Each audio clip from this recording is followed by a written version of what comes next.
ভারতবর্ষে আমাদের বিশ্বজয়ী আমাদের প্রধানমন্ত্রী নরেন্দ্র মোদীজি আমাদের যে গরিবী রেখা 26% উনি কমিয়ে নিয়ে এসেছেন। গরিবী হাটাও স্লোগান উনি দেননি, কিন্তু 26% উনি কমিয়ে নিয়ে এসেছেন। মাননীয় প্রধানমন্ত্রী নরেন্দ্র মোদীজি 2014 সালে যখন ক্ষমতায় আসেন, যখন ভারতবর্ষের প্রধানমন্ত্রী হিসাবে তাকে উনি শপথ নেন, সেই সময়তে অনেকে তাকে অনুরোধ করেছিল, অনেকে তাকে সাজেশন দিয়েছিল যে বর্তমান 2014 সালে আপনি যে ভারতবর্ষ শাসনের অধিকার পেলেন, তো বর্তমানে ভারতবর্ষের কি অবস্থা সেটা আপনাকে একটু জনগণকে জানানো উচিত। তা না হলে জনগণের যে পাহাড় প্রমাণ যে তাদের চাহিদা আছে এবং আপনার দ্বারা সেগুলো তারা চায় সম্পূর্ণ হোক, তো সেটা পরবর্তীকালে ভারসাম্য হারিয়ে ফেলতে পারে বা উৎসাহ কমে যেতে পারে মানুষের। তো উনি সেই সময়তে বলেছিলেন যে আমি কোনো নেগেটিভ কথা বা নেগেটিভ ভাবে আমি উপস্থাপন করব না, যা পরিস্থিতি আছে সেটাকে সামনে রেখে আপনাদের সকলেরই সহযোগিতা নিয়ে সবার সাথে সবার বিকাশ এবং সবার প্রচেষ্টার মাধ্যমে আমি সেটা সাকার করে তুলব। আর আপনারা দেখেছেন 2014 থেকে আজকে 2026 12 বছর অতিক্রান্ত হয়েছে। এই 12 বছরেতে শুধু ভারতবর্ষ নয়, ভারতবর্ষের বাইরেও উনি জনগণের মধ্যে আত্মবিশ্বাস তৈরি করতে পেরেছেন। না, ভারতবর্ষ পারে, উই ক্যান। আজকে সমস্ত ক্ষেত্রে ভারতবর্ষকে উন্নত করেছে। আমি এই উদাহরণ এই জন্যই দিলাম যে আপনারা যে পরিবর্তন দেখেছেন, আমরাও জানতাম 21-তে যখন আমরা জিততে রয়ে গেলাম, সেই সময়তে আমরা আমাদের নেতৃত্বরা আমরাও নিজেরা বলেছি যে পরিবর্তন হবে, রাজনৈতিক দল ক্ষমতা হারাবেই, এক সময় তাদের যেতেই হবে, সেটা চিরন্তন সত্য।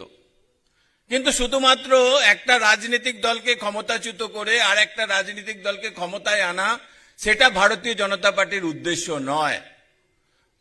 ভারতীয় জনতা পার্টির মূল যে ইস্যু, যে এক সময় ইন্ডিয়া মানে Bengal things today, India things tomorrow, তো বাংলার এই ধরনের পরিস্থিতি ছিল, পশ্চিমবঙ্গের এই ধরনের পরিস্থিতি ছিল। আজকে পশ্চিমবঙ্গকে কোন জায়গায় তারা দাঁড় করিয়ে দিয়েছে, সেটা গত 15 বছর নয়, গত 75 বছরের অপশাসনে শিক্ষার সাথে শিক্ষাকে গিনিপিগ হিসেবে ব্যবহার করেছে সকলে পরীক্ষা নিরীক্ষা চালিয়েছে। কিন্তু আমাদের একটা এডুকেশন পলিসি কি হওয়া উচিত ভারতবর্ষের, সেটা কেউ মোদিজির আগে কেউ চেষ্টা করেনি বা চিন্তাও করেনি। কিন্তু বর্তমানেতে ভারতবর্ষের একটা শিক্ষা নীতি আছে এবং সেই নীতি অনুযায়ী অলরেডি ন্যাশনাল এডুকেশন পলিসি অনুযায়ী আমাদের কাজও শুরু হয়েছে। এটাই হচ্ছে নতুন চিন্তা। তো এই যে পরিবর্তন, রাজনৈতিক পরিবর্তন, আমাদের কাছে চ্যালেঞ্জ কেন? আমাদের কাছে চ্যালেঞ্জ এটাই যে আমরা যে স্কুল ক্যাম্পাস, যে কলেজ ক্যাম্পাস এবং বিভিন্ন ক্যাম্পাস থেকে যারা শিক্ষকতা করি, তো সেই ক্যাম্পাসেতে যে কাজগুলো এতদিন আমরা করতে পারিনি গত 75 বছর ধরে, শুধু রাজনীতির, দলীয় রাজনীতির যে লাল ফাঁসে আমাদের সমস্ত কিছু আটকে গেছে। শিক্ষকরা তাদের সবকিছু উজাড় করে দিতে চেয়েছে, কিন্তু তারা পারেনি। তো সেইভাবেতে প্রত্যেকটা পদক্ষেপেতে তাদের উপরে সেই ধরনের অত্যাচার করা হয়েছে। তো তার জন্য নতুন নতুন পলিসি ইমপ্লিমেন্টেশন করা এবং তার সাথে সাথে নতুন কিছু সুযোগ সুবিধা সবাইকে দেখা এবং মেধার উৎকর্ষ বৃদ্ধি করা শিক্ষার মাধ্যমে, তো এই কাজগুলো কোনোটাই সঠিকভাবেতে হয়নি। তো সেই জন্য এখন যে পরিবর্তন, রাজনৈতিক পরিবর্তন হয়েছে, আমাদের দায়িত্ব হচ্ছে সেই কাজগুলো প্রত্যক্ষভাবে আমাদেরকে করতে হবে এবং এর আগে যতটা সময় দিয়েছিলাম এখন তার চেয়ে অধিক সময় দিয়ে আমাদের এই কাজটা করতে হবে। দেখুন, আপনারা সকলে ভারতীয় জনতা পার্টির কার্যকর্তা, যদিও শিক্ষক সেলের সবাই প্রতিনিধি, কিন্তু সবাই ভারতীয় জনতা পার্টির সদস্য। তো তার জন্য একটা কথা আপনাদেরকে বলি যে দেখুন, এবারকার নির্বাচন যদি অ্যানালিসিস করেন তাহলে 46% জনসমর্থন আমরা পেয়েছি। এখনো 54% জনসমর্থন আমরা পাইনি।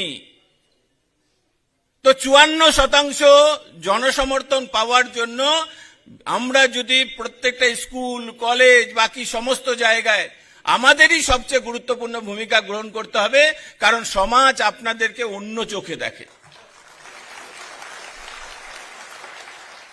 আপনাদেরকে 34 বছরের শাসনেতে আপনাদেরকে বানিয়ে দিয়েছিল সার্ভিসম্যান। শিক্ষক থেকে সার্ভিসম্যানে উন্নীত করেছিল তারা। এবং আপনাদের যে পদ, আপনাদের যে প্রতিষ্ঠা ছিল, সেই প্রতিষ্ঠাও সেই নিচুতে নামিয়ে নিয়ে এসেছিল। এবং আপনারা একটা রাজনৈতিক যন্ত্র হিসাবেতে বিভিন্ন ক্যাম্পাসেতে আপনারা সক্রিয় ভূমিকা পালন করেছে। কিন্তু ভারতীয় জনতা পার্টি এই যে গত 75 বছর ধরে যত ব্যাড প্র্যাকটিস চলেছে, সমস্ত ব্যাড প্র্যাকটিসকে ভুলিয়ে দিয়ে আবার নতুন ভাবে পশ্চিমবঙ্গের যে হিত গৌরব ফিরিয়ে নিয়ে আসার জন্য যে ধরনের পলিসি, যে ধরনের এডুকেশন আমাদের এখানে আলাদা হায়ার করতে হবে না, ইতিমধ্যেই আছে, সেগুলোকে আমাদের সামনে নিয়ে আসতে হবে। অনেক বিশিষ্ট ব্যক্তিবর্গ তারা আত্মসম্মান যাবে তার ভয়ে তারা আমাদের সামনাসামনি আসতে পারেনি, আমাদের সাথে যুক্ত হতে পারেনি। আজকে সবাই কিন্তু তারা সামনে এগিয়ে এসছে, কারণ ভয় চলে গেছে। তো সেজন্য আমাদের এখন যা দায়িত্ব, আমাদের দায়িত্ব হচ্ছে সেই যারা অসম্মানিত হওয়ার ভয়ে যারা পিছিয়ে ছিল তাদেরকে আমাদের সাথে যুক্ত করে আমাদের সংখ্যা আরো 3 গুণ বাড়াতে হবে। এবং সমস্ত জায়গাতে, বিশেষ করে স্কুল, প্রাইমারি স্কুল পর্যন্ত ধীরে ধীরে ধীরে আমাদের সমর্থক টিচারদের আমাদের সাথে যুক্ত করতে হবে। প্রাইমারি স্কুল, মাধ্যমিক স্কুল, উচ্চ মাধ্যমিক স্কুল, সমস্ত জায়গায় সমস্ত টিচারদের আলাদা আলাদা সেকশন করে টিচার সেলের অন্তর্ভুক্ত আমাদেরকে করাতে হবে।